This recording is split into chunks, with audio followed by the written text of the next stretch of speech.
Have you tried to draw with a brush? It's maddening, isn't it? It's almost as if the brush has a mind of its own. It's too difficult, isn't it? How do these artists pull that off? Well, if that is what you are thinking, then this video is for you. Hi, I am Ayal Pinkus, and in this video I'm going to show you one way you can use to sketch with a brush. So let's get started. For this video I use the Pentel pocket brush pen, which is a great option if you want a portable brush and ink drawing tool while you are on the go. No messing about with bottles of ink and bottles of water, cleaning brushes and such.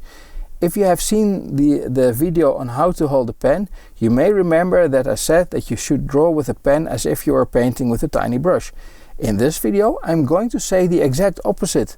When you want to sketch with a brush, one thing you can try is to imagine that you are drawing very carefully with a pencil or a pen, but with a slight alteration. When sketching with a brush, it works best if you hold it perfectly vertical and then make small marks by moving the brush to the paper so that it touches slightly. This might sound confusing at first, but try it and make a few sketches with a brush or a pen brush and just try it out.